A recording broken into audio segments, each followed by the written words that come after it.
Muy bien, entonces vamos a empezar nuestro curso. Buenos días a todos y a todas. Para mí es un gusto y también es un honor presentar a la doctora Fátima Sofía Magaña Guerrero. Ella es doctora en ciencias biomédicas por la UNAM, pero también es maestra en ciencias, también en inmunología por el Poli, tanto en su maestría y su doctorado lo hizo en inmunología. El interés que tiene es inmunología, oftalmología, biología celular, particularmente en los mecanismos inflamatorios e inmunomodulación de la respuesta inmune innata. Ella pertenece al Sistema Nacional de Investigadores por el CONACYT, actualmente con el nivel 1 del Sistema Nacional. En el 2017 realizó una estancia de investigación en el Departamento de Terapéuticas, en el equipo de inflamación, en degeneración neuronal y remodelamiento vascular en el Instituto de la Visión en París, Francia. Es investigadora adjunta del Departamento de Biología Celular y titular del Instituto de Oftalmología Fundación Conde de Valenciana. Tiene experiencia en docencia, en programas de maestría y docencia, en programas de doctorado también, tanto en ciencias médicas, odontológicas y de la salud. Eh, Fue y ha sido coordinadora y profesora del primer diplomado de inmunología básico impartido a la Facultad de Medicina de la Universidad de El Salvador. Ahí un diplomado muy interesante. Ha sido miembro de la Sociedad Mexicana de Inmunología, de la Sociedad Mexicana de Células Troncales y Medicina Regenerativa, además de the Association for Research in Vision and Ophthalmology y también en Euroretina. Pues, Sofi, muchísimas gracias por aceptar. Tienes a todos que siguen entrando y entrando. Entonces te doy toda la palabra y aquí estamos. Voy a estar aquí y me voy a salir ahorita un ratito y me vuelvo a conectar. Ok, bueno, pues muchas gracias, Jonathan. Muchas gracias a Oscar y a todos los organizadores por esta invitación. Y nada más, ¿se ve la presentación? ¿Hay ningún problema? Bueno, espero que sí. Y vamos a comenzar. Bueno, en esta ocasión, pues, vamos a platicar sobre la inflamación, que es un proceso que está muy involucrado en la retinopatía diabética. Y pues para comenzar, me gustaría aclarar algunas cosas y ponerlos en un contexto de saber y recordar en qué consiste la respuesta inmune ocular, ¿no? Entonces, aquí lo que quiero que recordemos, algunos que han llevado clases de inmunología antes, o los que no, pues que se enteren que se ha dado un concepto de tolerancia e inmunoprivilegio en el tejido ocular. Y esto se definió desde hace muchos años, por ahí de 1960, y justamente este señor, el doctor Medawar, fue quien pues dio este concepto, ¿no?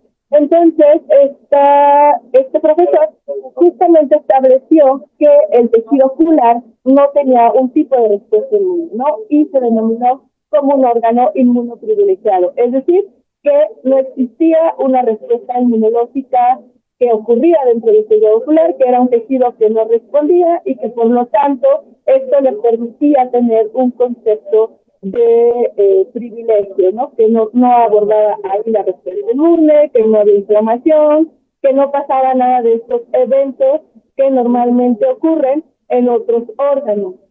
Sin embargo, y con todo esto, pues se fue dando este concepto donde justamente se mencionaba que el tejido ocular tenía una ignorancia inmunológica, que no ocurría un proceso de angiogénesis, no ocurría un rechazo de tejidos, en el caso de que se quisieran implantar algunos tejidos, y no se daba un proceso inflamatorio. Así se fueron denominando algunos órganos, dentro de ellos otros órganos inmunoprivilegiados como el cerebro, los ojos, las gónadas, el útero particularmente, y generando este concepto. Sin embargo, lo que quiero que recordemos es que pues esto no está ya tan bien establecido en la actualidad con el avance de los estudios, pues se ha visto que justamente este concepto no era tal y como lo decía Medawar, ¿no? Era un concepto un poco y que justamente nos ha traído a entender diferentes funciones de la inmunología en el tejido ocular.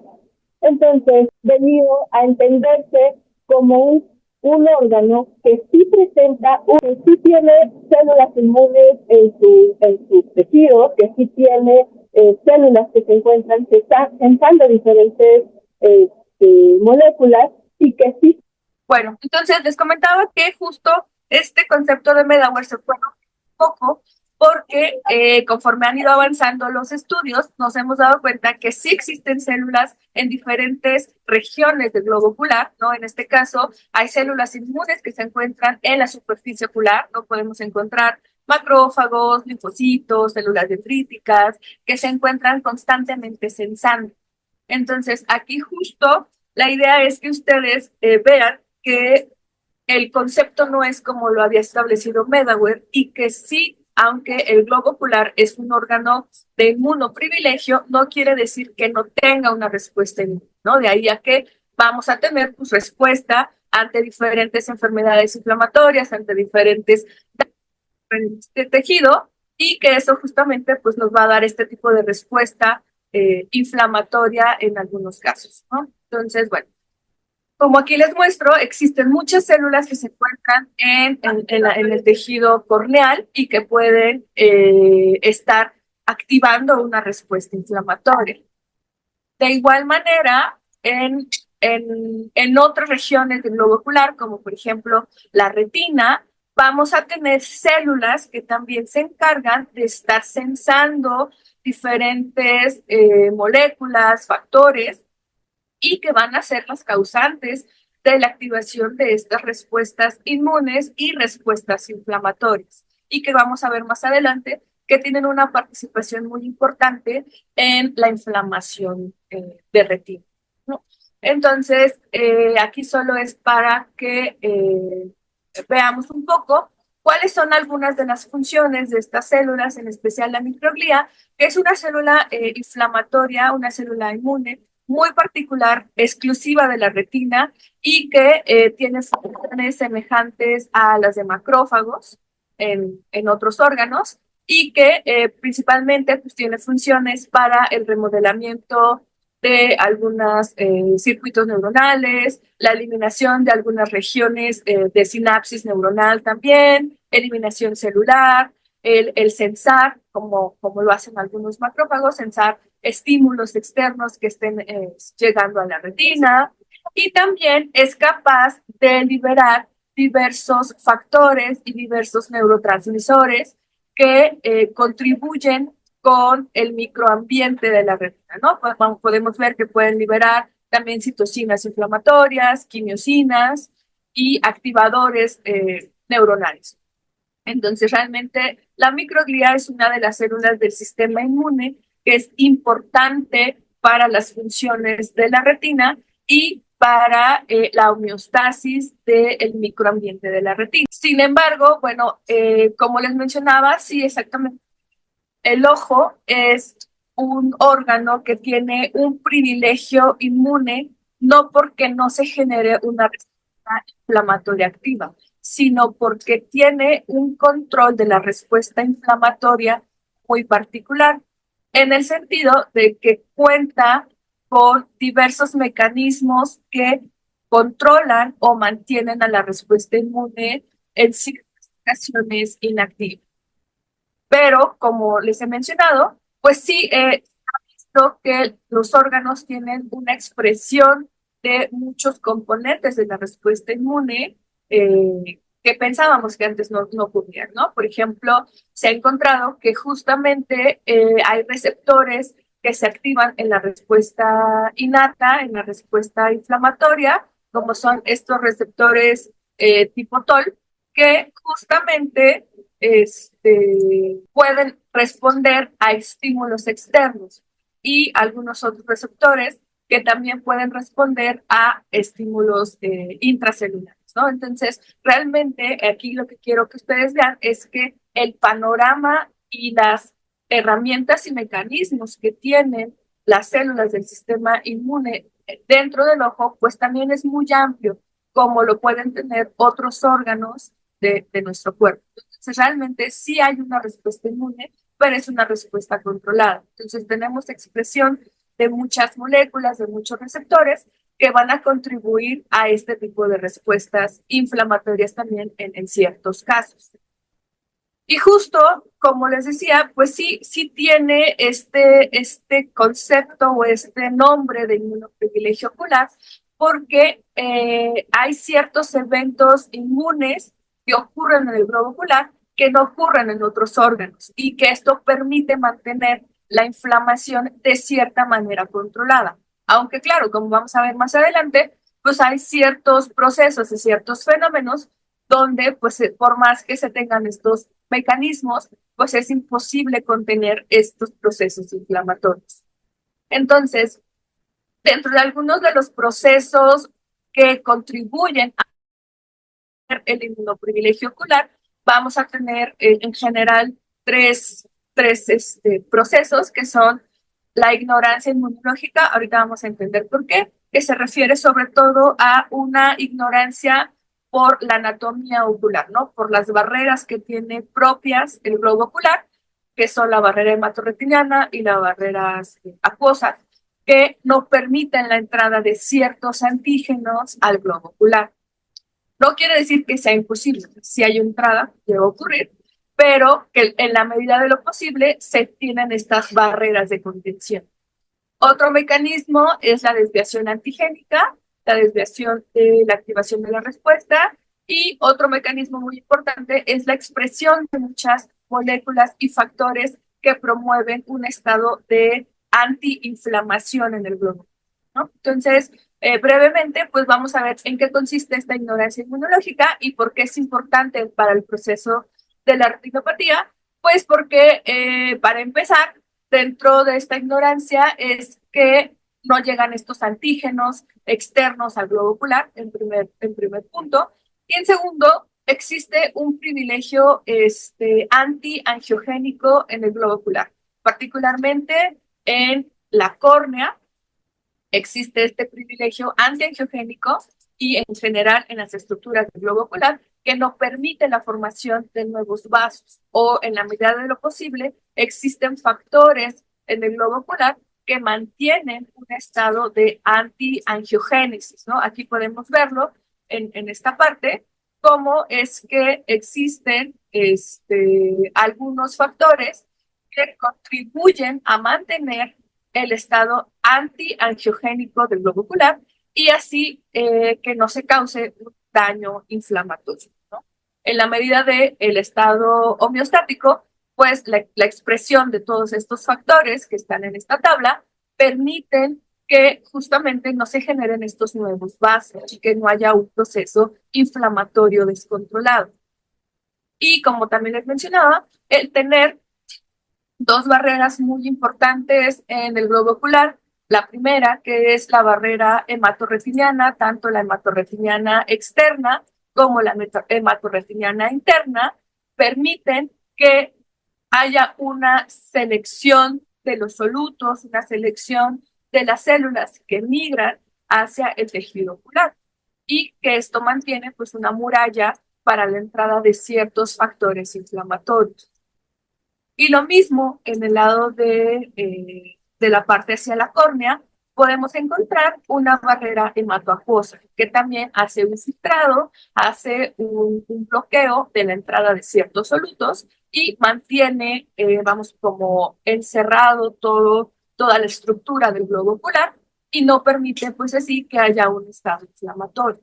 Este es uno de los principales puntos muy importantes que permite tener al globo ocular un control de la respuesta inflamatoria interna, que es algo muy importante.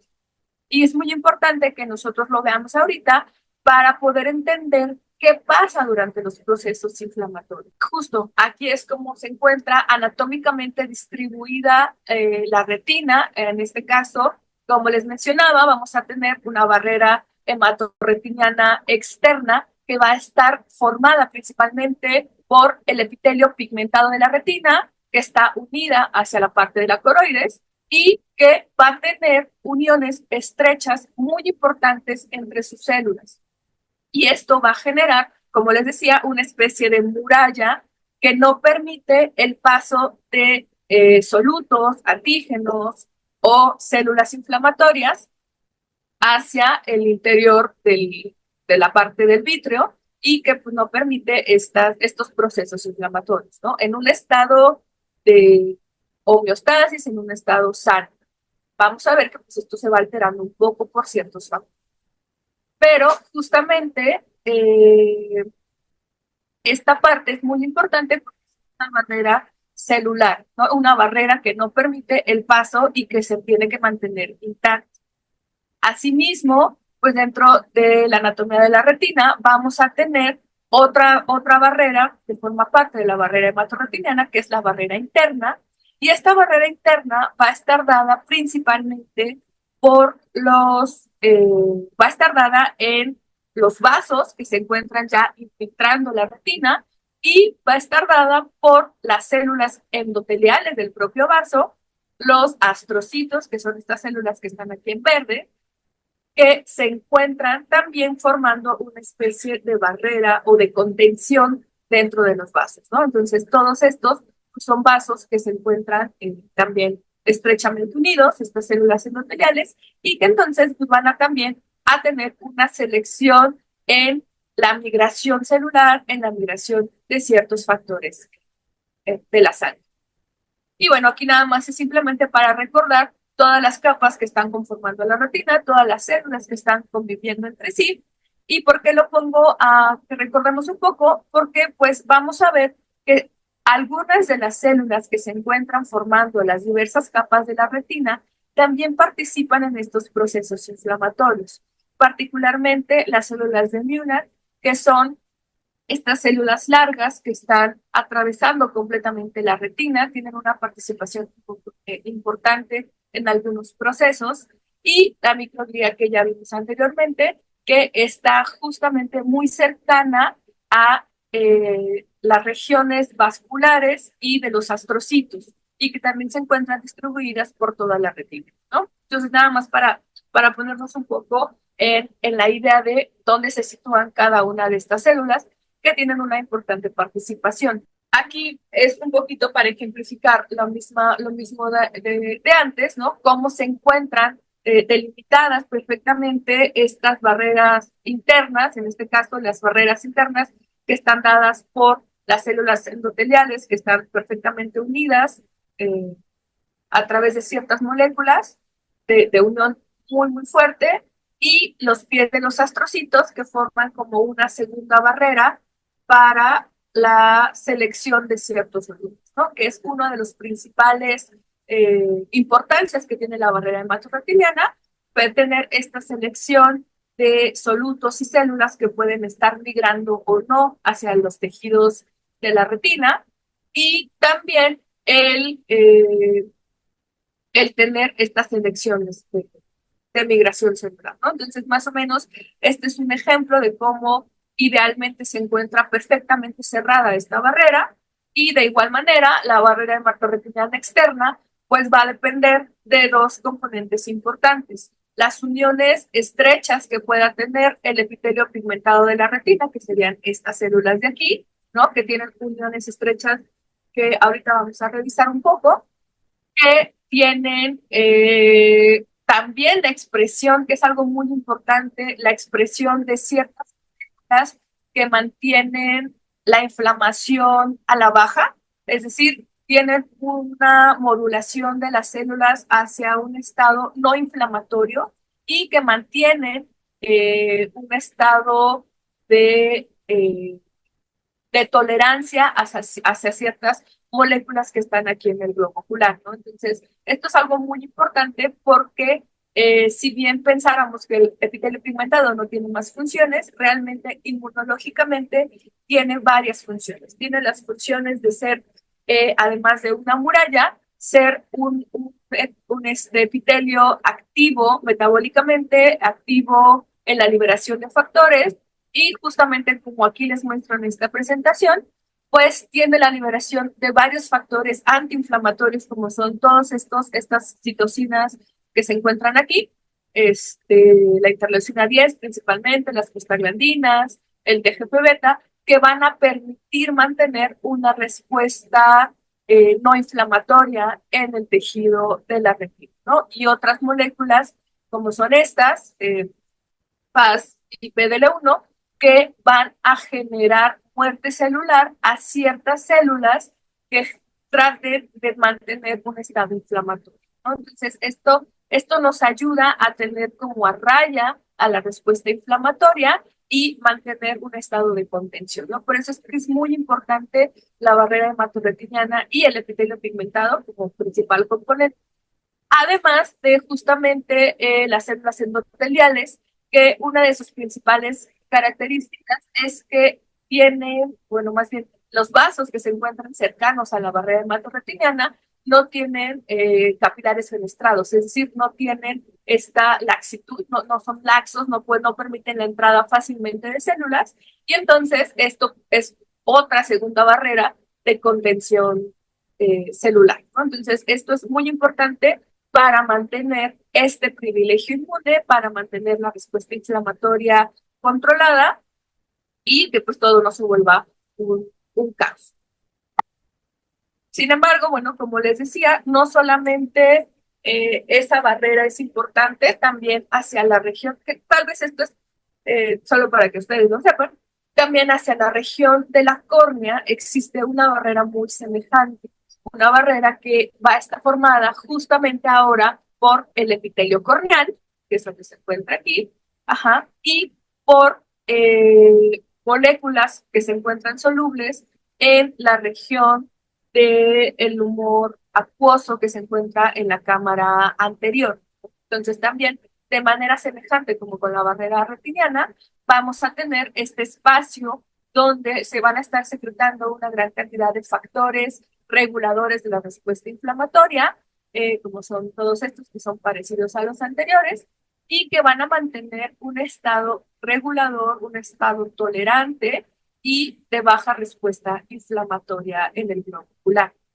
De manera parecida al epitelio pigmentado, las células del epitelio corneal pueden secretar todos estos factores que, como les menciono, tienen esta respuesta reguladora o de modulación que impide una activación inflamatoria y mantiene pues esta respuesta controlada, ¿no? Entonces, algo, o son dos características importantes que tiene los epitelios tanto corneal como el pigmentado de la y que nos permiten este control inflamatorio. Y otro mecanismo que les mencionaba es un mecanismo que se llama de desviación de la cámara anterior, donde básicamente es que gracias a todas estas características que posee el tejido ocular, lo que hace el tejido ocular o lo que ocurre en el tejido ocular es que aunque haya un sensado de algún antígeno o de algún agente patógeno, una bacteria, un hongo, algo que quiera invadir el tejido ocular, en ocasiones estos antígenos, estas células, estas bacterias, se pueden reconocer, pero la respuesta inflamatoria, a diferencia de muchos otros órganos, no ocurre en el sitio de entrada del microorganismo o del antígeno que se esté detectando. No ocurre aquí en el globo ocular, sino que existe este mecanismo de desviación donde estos antígenos se filtran, migran y son llevados por ciertas células llamadas células presentadoras o macrófagos o dendríticas que van hacia órgano linfoide cercano al globo ocular, ¿no? Un órgano linfoide secundario, donde sí se va a llevar a cabo la respuesta inflamatoria. Como lo vemos en el esquema, es, aunque haya llegado un antígeno en esta región ocular, este antígeno va a viajar, en este caso, al vaso, y ahí es donde se va a montar esta respuesta inflamatoria o se va a activar esta respuesta inmune. De tal manera que mantiene apartado este estado de inflamación o de activación del globo ocular y ocurre en otra región. Este fenómeno es muy importante y es muy característico de el tejido ocular, ¿no? Donde pues pareciera que es como un sistema de protección del globo ocular para que estos procesos inflamatorios no ocurran en este sitio y entonces puedan no causar algún tipo de daño. Entonces, este fenómeno de ACAI o desviación asociada a la cámara anterior también ocurre en la región del vítreo y de manera muy semejante. Y los principales, pues, y lineamientos que tiene o los principales puntos importantes que tiene el que ocurra este proceso es que permite no activar una respuesta inflamatoria en el tejido, no dañar el tejido por este proceso inflamatorio.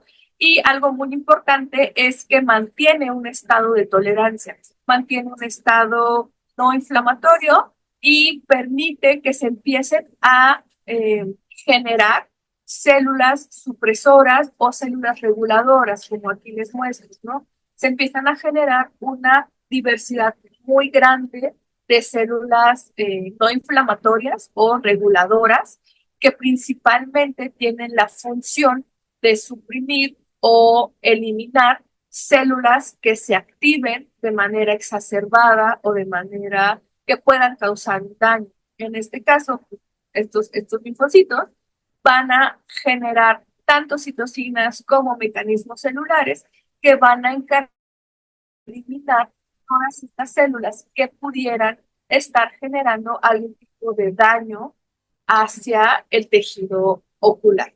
Entonces, este mecanismo de desviación antigénica, que como les digo, ocurre tanto en la cámara anterior como en la cámara vítrea, pues es un proceso muy importante para mantener un estado de tolerancia y mantener un estado no inflamatorio en el globo ocular. Sin embargo, yo les decía que no son los únicos mecanismos, ¿no? Existen otros mecanismos, otros factores que si ya bien ya vimos antes, que se encuentran constantemente secretándose en las diferentes cámaras y compartimentos del globo ocular. Entonces, aquí simplemente les ilustro cómo es que tanto en el humor acuoso que se encuentra en la cámara anterior, nosotros podemos encontrar una gran cantidad de moléculas solubles, entre factores, que se van a encargar de regular la respuesta inmune y mantenerla en control, ¿no? Como les he mencionado, el TGF-beta es muy importante, la interleucina 10 y algunos otros factores como el MIF o BIP o MSH, que son factores inhibidores de células inflamatorias, ¿no? No permiten el estado de inflamación y mantienen regulando el sistema inmune. Entonces, estos factores se encuentran constantemente secretados en el humor acuoso y mantienen esta barrera de factores, ¿no? Que no van a permitir una activación de la respuesta. De igual manera, en la cámara vítrea se tiene una gran cantidad de estos mismos factores, estos factores solubles y estas citocinas, que se van a encargar de modular la respuesta, regularla para que no haya inflamación o simplemente de que si alguna célula inflamatoria llegase a entrar a esta región, los eliminan, ¿no? Por ejemplo, es el caso de FAS o AIDO, que justamente generan apoptosis celular y entonces van a llevar a las células a su muerte celular, células que estén inflamadas, ¿no? Y que hayan entrado a este tejido.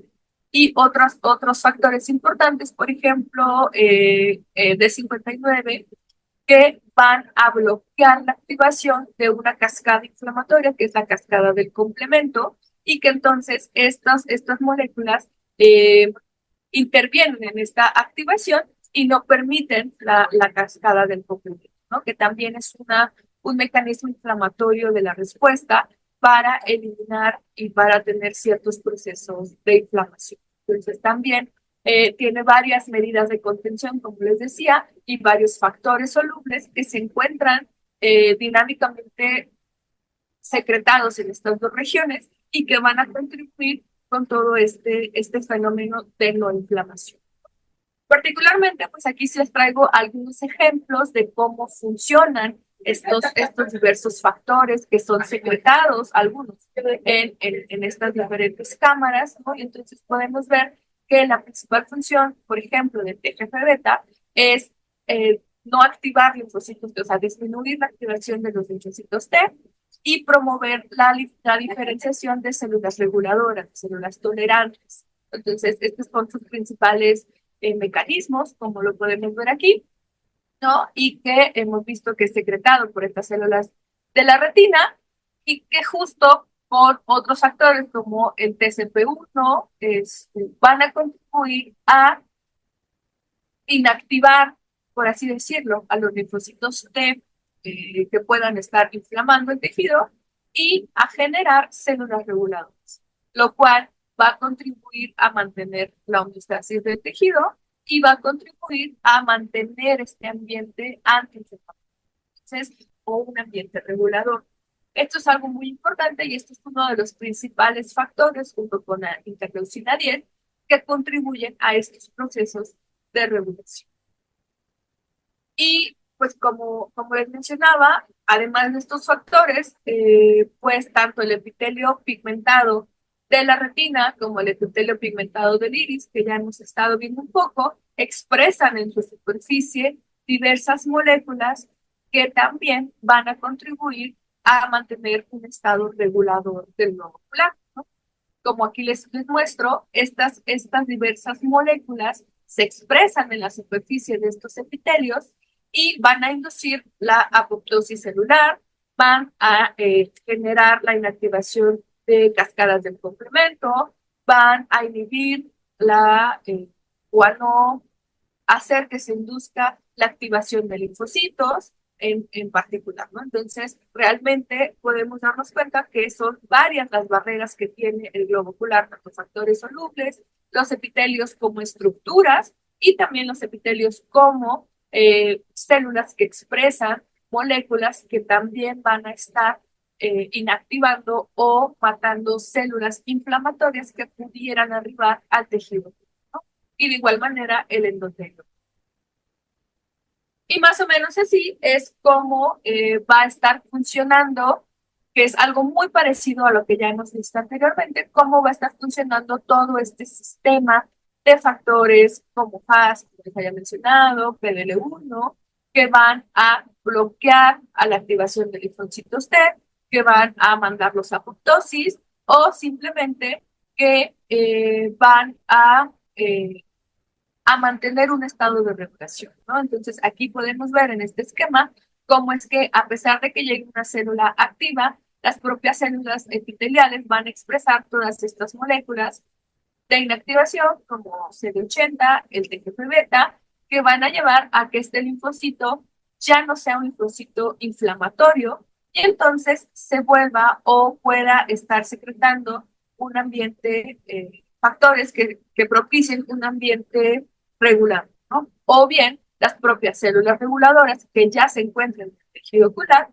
van a estar inhibiendo la activación y llevando a apoptosis a estas células activadas, ¿no? Entonces, realmente estos son varios de los mecanismos con los que cuenta el sistema del globo ocular. Y bueno, me dirán, ¿y por qué todo esto? La idea un tanto era que nosotros viéramos un panorama de esta respuesta inmune normal o en condiciones saludables, en condiciones no inflamatorias, y cómo es que el globo ocular tiene todos estos procesos para controlarse. Sin embargo, pues lo que nos tiene aquí es que no siempre pasa eso y que existen diversos problemas, complicaciones, daños en el tejido ocular por diversas enfermedades. Y en este caso, pues, principalmente una de ellas, de las que nos tienen en este curso, es la retinopatía diabética. Entonces, realmente como vamos a ir viendo, pues todos estos procesos tan bonitos que yo les acabo de comentar, pues se rompen, ¿no? Realmente se rompen o se modifican estos procesos y todo esto nos lleva a desarrollar un estado de inflamación, como ocurre en la retinopatía, ¿no? Y que ya lo vimos la semana pasada un poco con Gibran. ¿Y por qué se lleva a cabo esto? Bueno, muy a grosso modo, por la presencia de diabetes. ¿Y qué es la diabetes? Pues es un estado donde nosotros, pues es un estado multifactorial, ¿no? Que va a depender de muchas cosas, como les menciono, ser una población de riesgo, tener antecedentes, unos hábitos alimenticios, hábitos inadecuados o una vida sedentaria, como lo hemos visto. Y todo esto nos va a llevar a un aumento en los niveles de glucosa, un aumento en los niveles de grasas, un aumento que lleva a un aumento de hipertensión arterial, que lleva a modificaciones en la respuesta hacia la insulina, ¿no? Una respuesta resistente hacia la insulina. Y todos estos procesos, parte del lado inmunológico, nos van a llevar, si bien a un estado descompensado, como lo veíamos la semana pasada, también nos van a llevar a un estado de inflamación constante. Y todas estas señales o todos estos estímulos externos que nosotros estamos teniendo van a estar manteniendo un estado inflamatorio muy, muy, muy constante.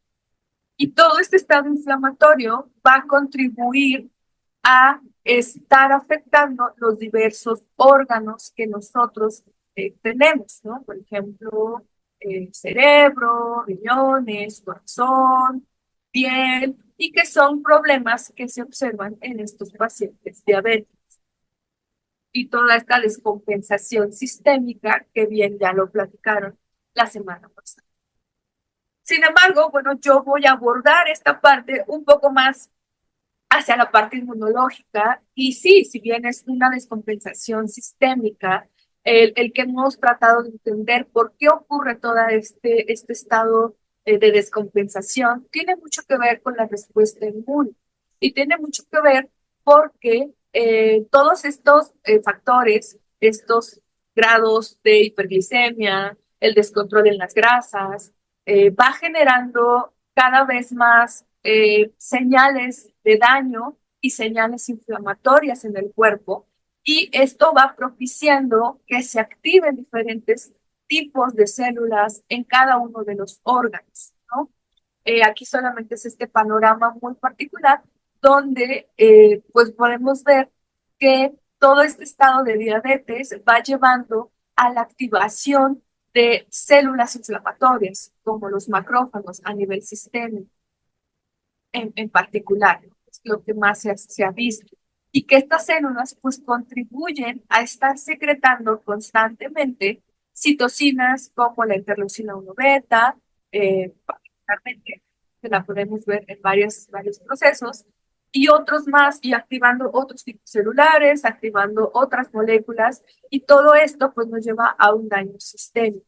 Entonces, aquí nada más es un panorama de la inflamación y de cómo esta glucosa, este colesterol, estos ácidos grasos van a llevar a que se mantenga un estado inflamatorio por citocinas, ¿no? Que pueden llevar a un daño, a una falla renal, ¿no? A nefropatías, o que pueden llevar a un daño en el corazón, o que pueden llevar a tener estas neuropatías o problemas en piel para los pacientes con pie diabético, que pueden llevar a formación de placas y que también tienen una importante contribución inflamatoria y muchas otras, ¿no? E importantemente a la retinopatía, que es por lo que estamos todos aquí hoy, que también tiene un gran impacto estas citocinas inflamatorias que se secretan a nivel sistémico hacia el tejido. Entonces, principalmente estas tres mecanismos son los que se han descrito un poco más, ¿no? La secreción exacerbada de interleucina 1 beta, de interleucina 6 y la activación del inflammasoma 3, que es un complejo inflamatorio que va a generar muchas más citocinas, son los que contribuyen de manera sistémica a el daño durante el desarrollo de la retinopatía. Entonces, justamente es para que nosotros veamos que si bien el globo ocular, como les mencionaba, tiene estos compartimentos, tiene estas estructuras que modulan su estado de inflamación in situ, el estar expuesto a un sistema, a un ambiente sistémico inflamatorio, a la larga, pues va a contribuir a que sí se genere un daño en este tejido, ¿no? Y esto es algo bien importante. Por eso es que hay que entender que la diabetes es una, y la retinopatía, me gustaría también entenderlo así, es un proceso sistémico, ¿no? Que está involucrado en una parte sistémica, donde todas estas citocinas inflamatorias van a repercutir en los diferentes tejidos, particularmente en este caso, pues en el globo ocular, ¿no? Y que tienen esta contribución sistémica. Y justamente para tratar de entender un poco qué pasa con la retinopatía diabética, es que se tratan de entender los diferentes mecanismos que están involucrados en la retinopatía diabética, ¿no? Y pues para empezar, siempre el estado de hiperglicemia y la susceptibilidad genética se han asociado tanto a la diabetes como a la retinopatía diabética, al desarrollo. Sin embargo, pues, se ha estado descubriendo que cada vez hay más vías o más están involucrados en esta compleja enfermedad, ¿no? Podemos tener cambios genéticos, podemos tener modificaciones en las vías metabólicas, que ahorita no voy a tocar mucho esta parte, pero también tenemos una importante contribución de la inflamación crónica y y del estrés oxidativo que se está constantemente presentando debido a estos niveles descontrolados de glucosa, colesterol, triglicéridos, a la hipertensión propia, ¿no? Que puede estar generando ciertos daños en el tejido, en todos los tejidos, y que esto va generando cada vez más estrés, más daño, y que se vuelve un círculo vicioso, ¿no? Entonces, realmente la inflamación y el estrés oxidativo tienen un papel importante junto con todas las demás vías en desarrollar este proceso de retinopatía.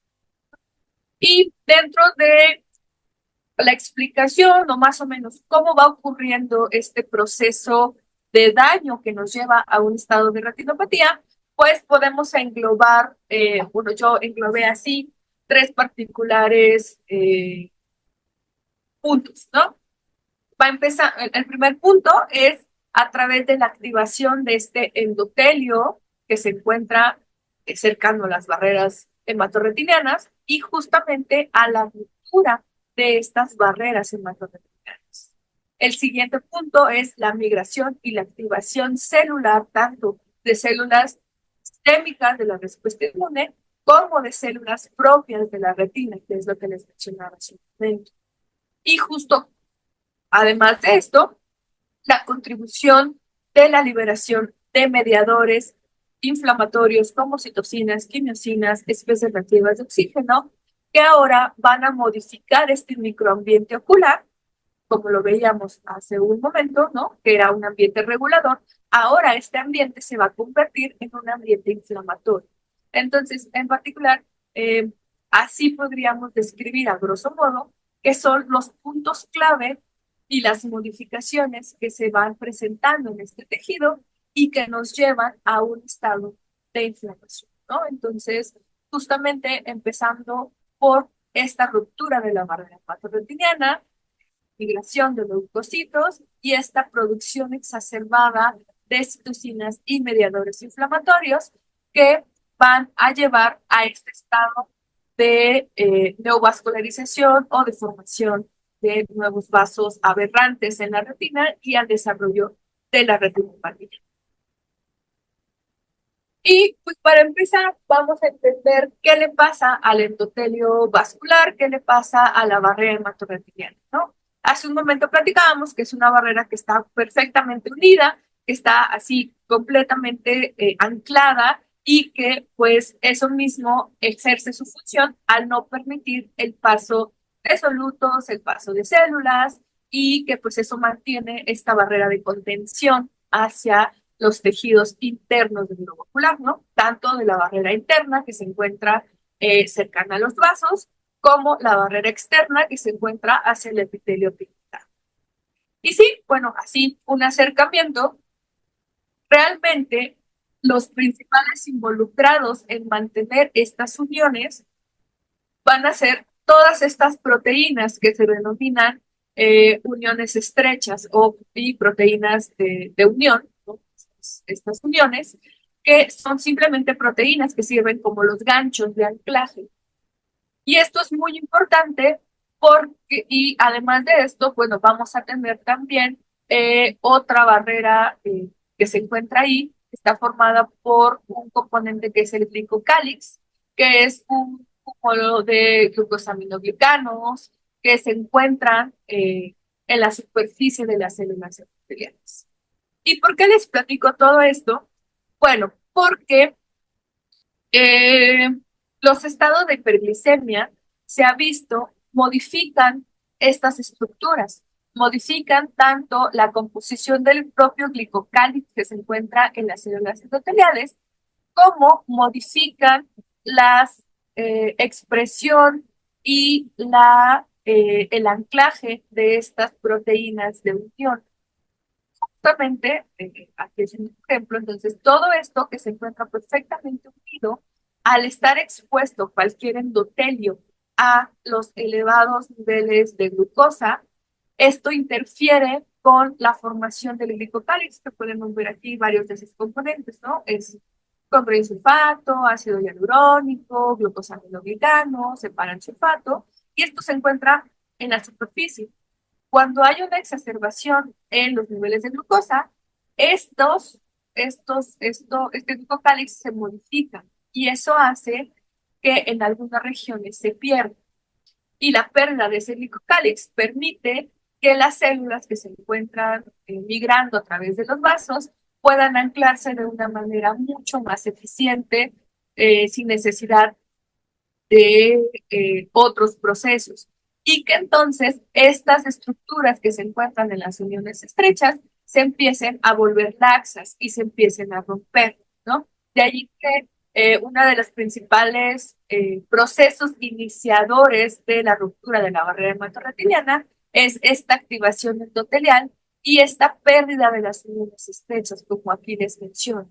¿Por qué? Porque se modifican todos estos patrones de las propias proteínas que se encuentran en las uniones, y entonces esto va haciendo que se empiece a hacer pues laxo, que se empiece a abrir el endotelio y que entonces esta selectividad que tiene se empiece a perder, de tal manera que pues empiecen a migrar células hacia la región interna de la retina, hacia las diferentes capas de la retina, y entonces esto empieza a generar un proceso de inflamación, ¿no? Entonces, aquí más o menos es un poco ese esquema donde estos estados de hiperglicemia van a modificar lo que les mencionaba, ¿no? El componente del glicocálix, los glucosaminoglicanos y los azúcares que se encuentran de manera normal en el endotelio, y esto a su vez va a llevar también a la pérdida de las uniones estrechas, va a llevar también a el aumento en la producción de ciertas enzimas que se van a encargar de degradar componentes del propio glicocálix, como son la hialuronidasas, heparanasas, como son también componentes degradantes de proteínas, como las metaloproteasas, que justamente van a empezar a seguir rompiendo más proteínas de las uniones estrechas, y todo esto, pues una vez que ya está abierto el endotelio, va a permitir la migración de células inflamatorias, ¿no? En este caso pueden ser pues, mastocitos, pueden ser neutrófilos, pueden ser macrófagos, que migren hacia una región donde normalmente no lo tenían permitido y que estando en esta región van a empezar a activarse, van a empezar a liberar citocinas y a promover más inflamación. Entonces, realmente esta es como la primera etapa de este proceso inflamatorio donde se rompe todo este nivel, ¿no? Entonces, aquí un poquito más ilustrado es que justamente en condiciones fisiológicas nosotros tenemos una barrera así. Cuando se empiezan a perder estas uniones estrechas y se empiezan a romper las uniones también con esta región de los astrocitos, pues entonces se empieza a volver más laxo este endotelio y empiezan a migrar células inflamatorias. Células inflamatorias que principalmente nos van a estar contribuyendo con TNF-alfa, con interleucina 1 beta, y que van a estar generando cada vez más daño, más activación, y que van a estar promoviendo pues una alteración de este ambiente normal del lóbulo, ¿no? Entonces, aquí también, como lo vemos ilustrado en este diagrama, esta hiperglucemia junto con el estrés oxidativo que se va generando, pues nos va promoviendo estas propias modificaciones. Sin embargo, no solamente esas modificaciones en las uniones estrechas, sino que también la propio microambiente inflamatorio de estas citocinas, principalmente del TNF-alfa, son factores activadores del endotelio, de las propias células endoteliales, para que empiecen a secretar y a expresar moléculas de adhesión endotelial. Y estas moléculas de adhesión son eh, atrayentes para la migración de células inflamatorias. Entonces, esto se vuelve como una cadena y una cascada de eventos desafortunados donde el endotelio también se empieza a activar, empieza a secretar moléculas y factores que van a promover la mayor migración de células inflamatorias, ¿no? Entonces las van atrayendo cada vez más hacia el tejido ocular y se van haciendo estas rupturas, ¿no? Que nosotros tal vez lo veríamos como estos aneurismas o estos pequeños chipotes que se hacen en los vasos ya en paciente con retinopatía y que son estos pequeños spots que se van formando, chicotitos, donde ya se puede ver que esta barrera endotelial se está perdiendo. ¿Por qué? Porque se empieza a volver más laxa. Y bueno, todo eso se debe justo a varios de estos procesos inflamatorios que están ocurriendo en esas regiones, donde ya tenemos migración celular, secreción de citocinas y podemos empezar a ver la liberación de muchos más factores, ¿no? Aquí, por ejemplo, pues se muestra cómo también tienen la participación este complejo de proteasoma para secretar estas citocinas como interleucina 1 beta y promover este ambiente de inflamación. Y una vez estando en este ambiente de inflamación, pues comienzan a generarse otro tipo de daños a nivel celular, como la piroptosis, es decir, una muerte celular de las propias células de las capas de la retina, o se empiezan a secretar otro tipo de factores que van a estar involucrados en la retinopatía, como el VEGF, que es un factor de crecimiento del endotelio vascular, que justamente va a ser el que inicie el crecimiento de estos nuevos vasos en estas regiones y que son al final vasos aberrantes, ¿no? Entonces realmente es un poquito para empezar a ver cómo ocurre este proceso y cómo va ocurriendo en este tipo de etapas. Y otro proceso que si bien está muy involucrado es justamente esta migración celular, que ya lo vimos, ¿no? Se activa el endotelio, hay una migración celular y algo que se ha estado viendo por ahí del 2022, que es este artículo, es que la respuesta inmune también se activa tanto la respuesta adaptativa como la respuesta innata.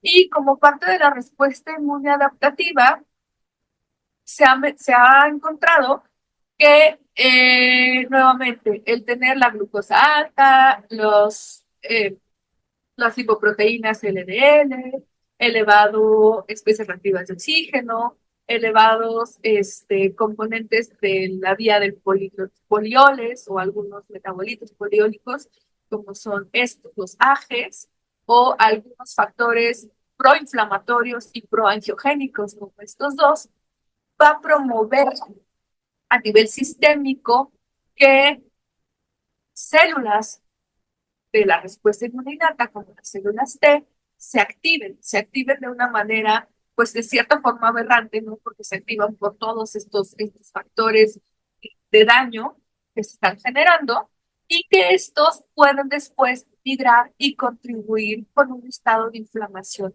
mayor a nivel celular. ¿Por qué? Porque hay que pensar que ya a estas alturas las barreras del globo ocular se encuentran rotas, entonces ya es fácil el intercambio de solutos, el intercambio celular, y entonces células de la respuesta inmunitaria ya activadas hacia el, pueden migrar hacia el tejido ocular y pueden estar en el tejido ocular y pueden estar induciendo otras respuestas inflamatorias. Es, específicamente, estar activando más a las células endoteliales, estar liberando ciertos factores inflamatorios, nuevamente aquí los vemos, como interferones, como TNF-alfa, interleucinas, estar secretando todo esto y haciendo que el propio endotelio empiece esta cascada de activación hacia factores proangiogénicos. Factores como el VEGF o factores como HIF-1 alfa, que son dos factores que están muy involucrados en estos procesos proangiogénicos y de neovascularización que van a llevar a la formación de pues, estos vasos que nosotros vemos en los pacientes con retinopatía. Y de igual manera, las células activadas ya pueden estar secretando diversas moléculas, diversos factores que ahora van a estar repercutiendo directamente sobre células que se encuentran en la retina. Particularmente yo les mencionaba al inicio de esta plática la microglía, ¿no? Entonces, la microglía es una célula inflamatoria, es una célula inmune de la retina y que se va a volver inflamatoria cuando se presente en estos escenarios, donde ya haya un ambiente de inflamación dado por el TNF-alfa, la interleucina 1 y más citocinas inflamatorias y por la propia activación de células T.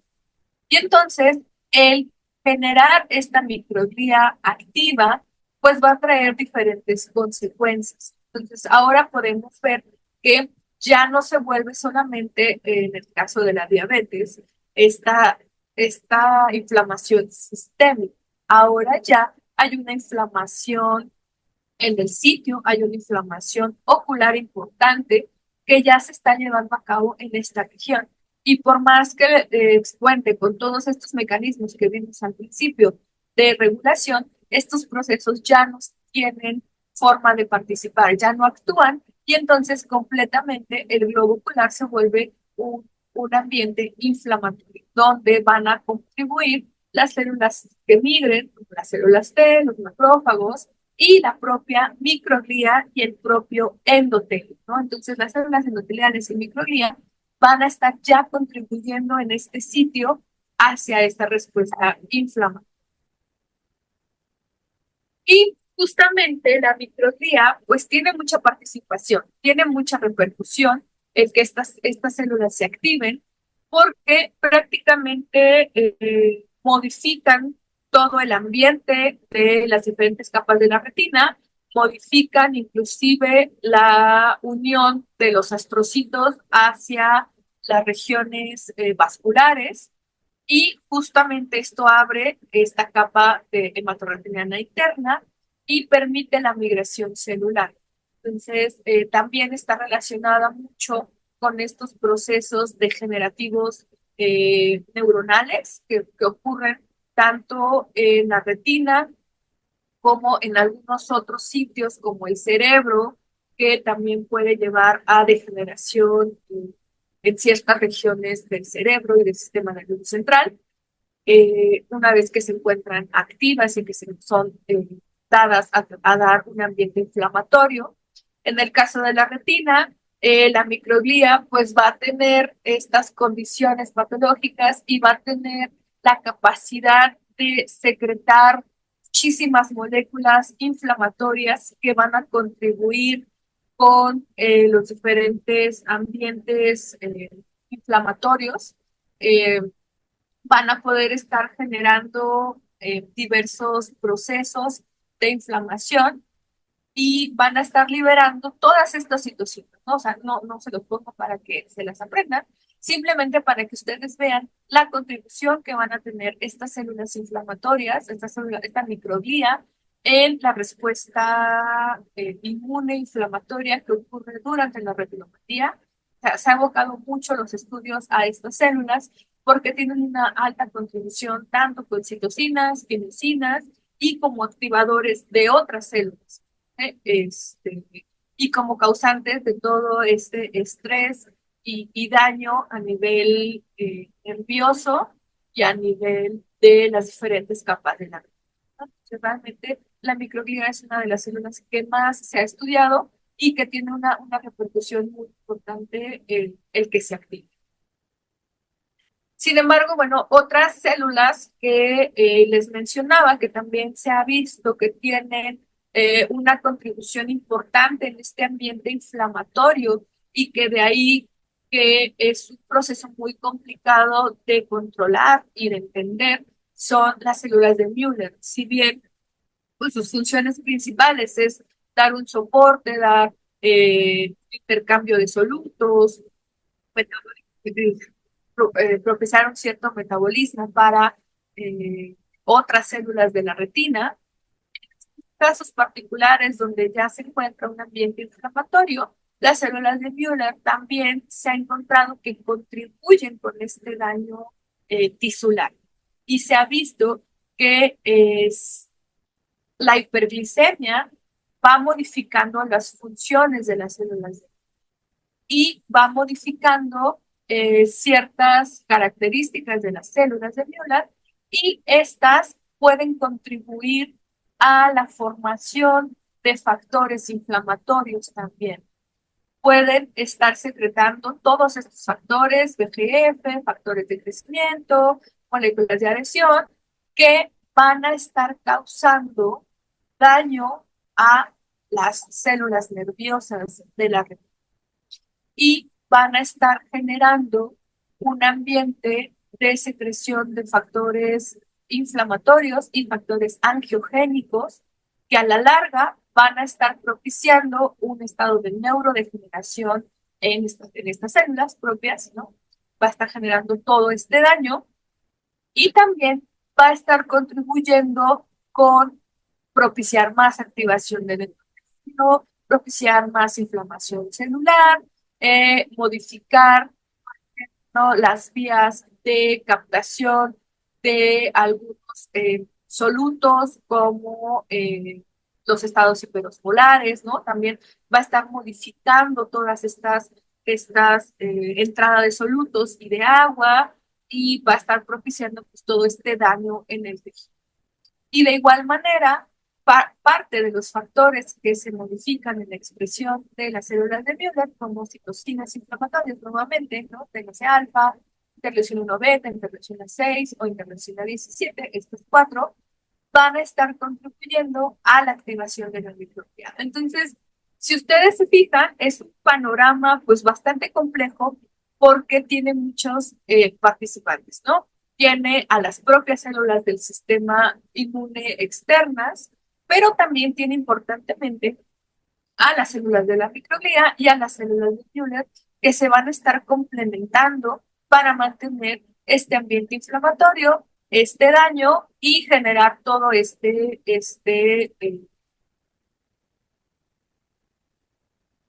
daño a nivel neuronal, a nivel celular y a nivel vascular.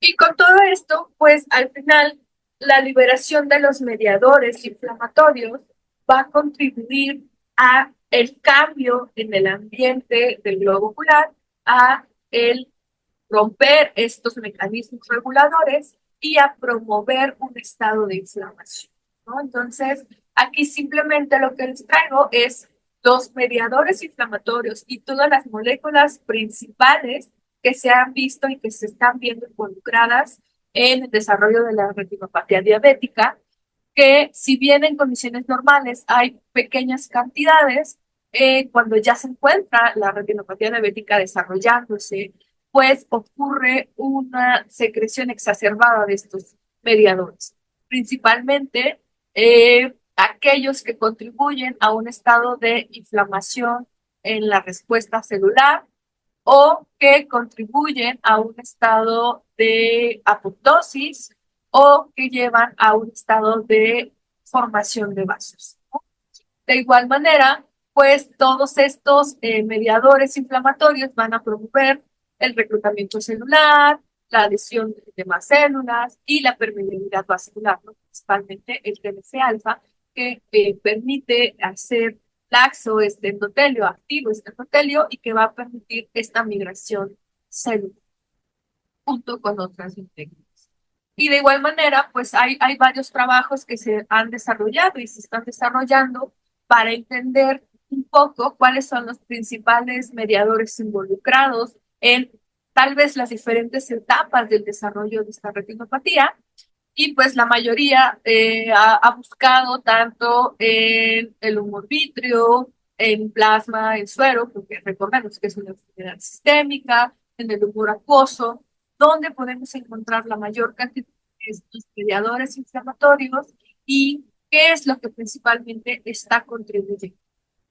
Y bueno, aquí simplemente es para que veamos cómo todo está involucrado, ¿no? En la parte sistémica, la parte ocular, y que importantemente, pues muchos mediadores inflamatorios y muchos mediadores que tienen que ver con la angiogénesis son los que se secretan principalmente en el humor vítreo y que son los que se encuentran en esta región, lo cual pues hace, y que son diversos, ¿no? Que son muy diversos y que creo que en parte ha hecho complicado el tratamiento de esta enfermedad, porque si bien existen ya ciertos tratamientos como los anti-VEGF, porque el VEGF se ha visto como uno de los principales factores involucrados en la promoción de los neovasos, pues si bien no es el único, ¿no? Ustedes pueden darse cuenta que es un panorama muy grande, muy amplio de otros factores